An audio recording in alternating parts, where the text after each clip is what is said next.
En mars 1986, les autorités chinoises mettent au point le programme 863 qui révèle au grand jour les ambitions chinoises dans l'espace extra-atmosphérique. La Chine prévoit dans un futur proche de développer un vaisseau spatial habité, des vols spatiaux et de construire une station spatiale. Pour atteindre ces objectifs, la Chine bénéficie d'un contexte plus que favorable dans la décennie des années 80. Dans un premier temps, sur le plan économique, les réformes introduites par Deng Xiaoping, nouveau maître de la Chine à partir de 1978, transforment l'économie en l'ouvrant aux investissements internationaux et en la rendant plus compétitive.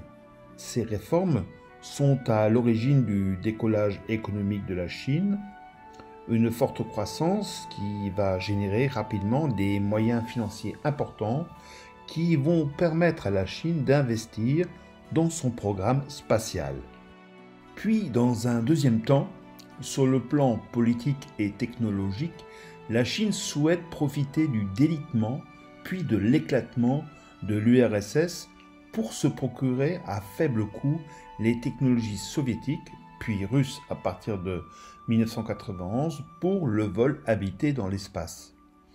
Ainsi, la Chine acquiert un vaisseau russe Soyouz, puis signe des accords avec la Russie, par lesquels notamment les Russes acceptent d'entraîner les taïkonautes, non portés par les membres d'équipage des futurs vaisseaux spatiaux chinois, dans la Cité des Étoiles de Moscou. En 1992, le programme 863 devient le programme Shenzhou. Il s'agit du programme de vol spatial habité devant organiser les futures missions spatiales de la République populaire de Chine. Par ces missions, la Chine compte clairement s'affirmer comme une puissance spatiale de premier plan, mais au-delà comme une puissance tout court. Entre 1999 et 2011, 3 missions mettent en relief les objectifs de la Chine dans son aventure spatiale. En 1999, Shenzhou 1 envoie son premier vaisseau spatial, cependant sans équipage.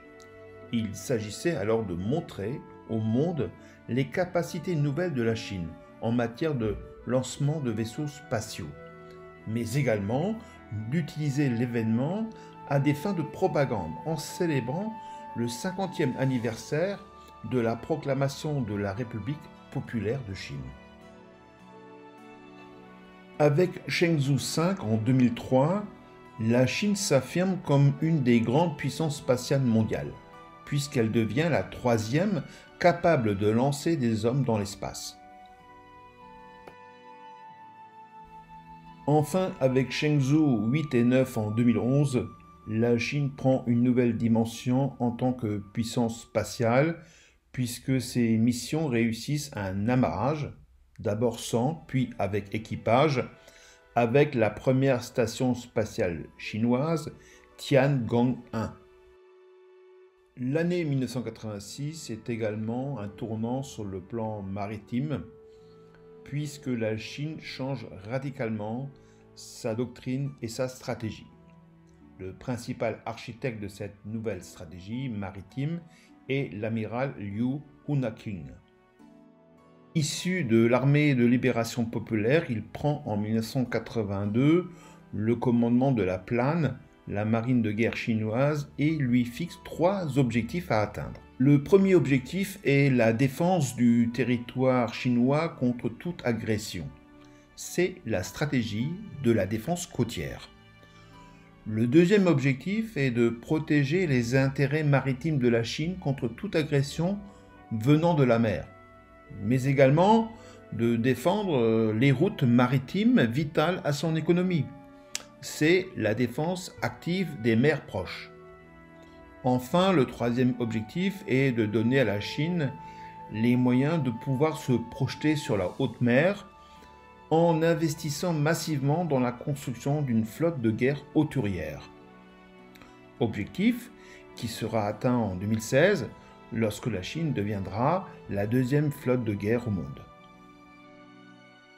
Cette puissance maritime, cependant, dans un premier temps, n'a pas pour but d'agir à l'échelle mondiale, mais plutôt régionale, car il s'agit d'assurer la présence de la Chine dans un espace fermé, désigné officiellement comme la première chaîne d'îles, c'est-à-dire l'aire géographique qui s'étendrait du Japon au nord, aux Philippines, jusqu'au sud de la mer de Chine.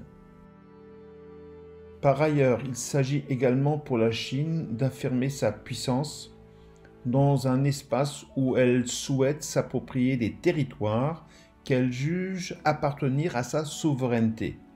Il est donc nécessaire de dissuader tout adversaire potentiel d'intervenir dans un conflit localisé aussi bien en mer Jaune, en mer de Chine orientale qu'en mer de Chine méridionale.